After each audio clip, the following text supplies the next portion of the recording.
guys, John Carver. Welcome back to That's Life with John Carver. This is episode number 421.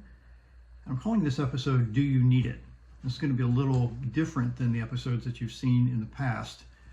But I want to talk to you a little bit about life insurance. Well, for those who don't know, I first got my life insurance and health insurance license back in 1988, and over the decades, I've had the honor of working with some really fantastic people and building teams that helped thousands of families in several states across the United States.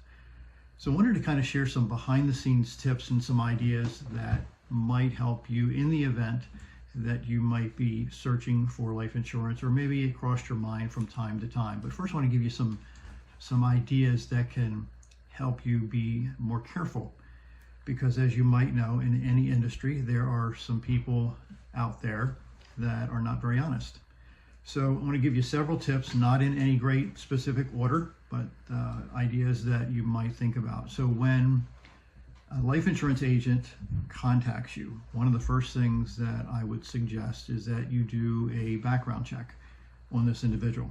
Now, in many states, you're able to look people up on the state court system to see what they've done or have not done in their history.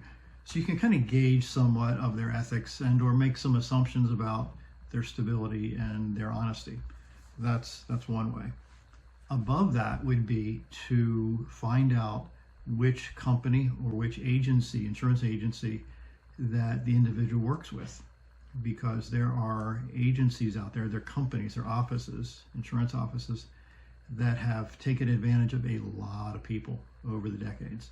So I would strongly suggest that you do a Google search on both the individual, the background check on the insurance agent, and as importantly, or maybe even more importantly, where that insurance agent works, because you may find some information that's mind-bending. In my experience, there's been, I've had quite a few people over the years that have worked in offices where I worked that have done some very unethical things to clients for the sake of money in their pocket. That is the insurance agent's pocket. So it's there's some really nasty stuff that go on there. So do the homework to find out the integrity of the agent. Look on their Facebook page if you can find one. You can really get a gauge on that individual and how he or she behaves. Now, there's two types of insurance, life insurance, that I want to share with you real quick. One is called whole life or permanent insurance, and one is called term insurance or temporary insurance, I call it. So whole life insurance or permanent insurance is a insurance policy that their premiums, generally speaking, stay the same for the life of the policy.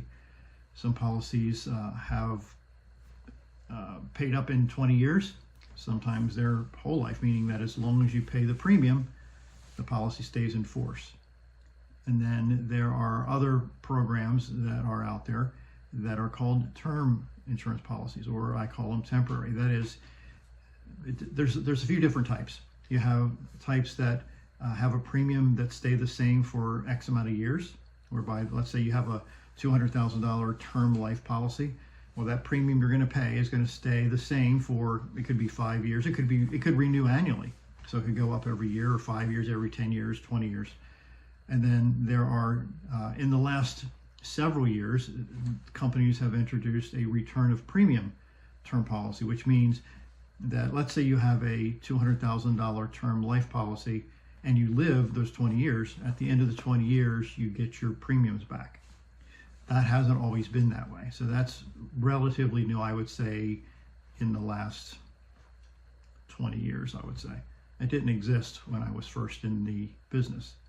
So you have to do your homework to find out what type of insurance policy that you really need. Now, generally speaking, the older you are, you might want to lean toward a whole life policy, whereby the premiums and the face amount never go away as long as you're paying for it.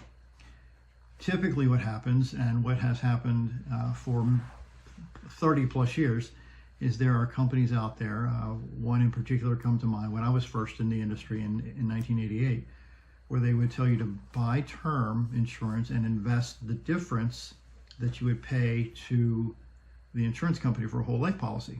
Well, that works if the discipline is there to put the difference of the premium between the term premium, which is generally speaking lower than the whole life premium. But 100% of the people that I ran into that had that type of policy did not save the difference. They literally just spent it on whatever their daily expenses were. So then at the end of the term period, the term insurance period, let's call it 20 years, they would have zero life insurance. Now they're older, their health is probably not so good, and then they don't have the insurance anymore. So then when they die, their families are stuck. So the question I guess I want to leave you with here today is, do you need it? Do you need life insurance? Well, generally speaking, for I would say 90+% of Americans, you do. Because in the event you pass away, somebody's going to be stuck with bills. As an example, let's say you're 30 years old, 40 years old, and you have a family, and you have currently zero life insurance, which means, just so we're clear, life insurance is a contract. It's called a unilateral contract between you and an insurance firm, a company, that as long as you pay them a particular dollar amount per month, they will give your family or the beneficiary of that policy, it's really a promise, to pay X amount of dollars to the beneficiary on your policy. But if you don't have that, then there's no money coming to the family to take care of expenses. So again, back to the example. So let's say you're 30 or 40 years old, you have a family, and something happens to you, and you don't have insurance, then that family's stuck trying to replace the income that you had coming in to that household, or there to pay off a house mortgage or something. So if you have none, then they're not going to have any money at all, and then that's a bad situation. I've seen that many, many times. So generally speaking, for that age range, 30 to 40-ish, maybe a combination of whole life and term insurance is a good way to go. More term insurance than whole life in that case, because hopefully you want to get a life insurance policy that would cover not only a mortgage if you have one, or replacing income for a number of years. So let's say you're making, I don't know, $40,000 a year, multiply that times, let's say 10 years, you want to provide that income to your family over 10 years. So that alone is $400,000, right? If my math's right. So think about that. So the older you get, you might not need that much because you may have a mortgage that's paid off, or you rent, or your family's out of the house, so to speak. So then you might need a little bit less to take care of like final expenses, funeral expenses, and other incidental debts that need to be paid. Generally speaking, like I said moments ago, a whole life policy would be probably better for you.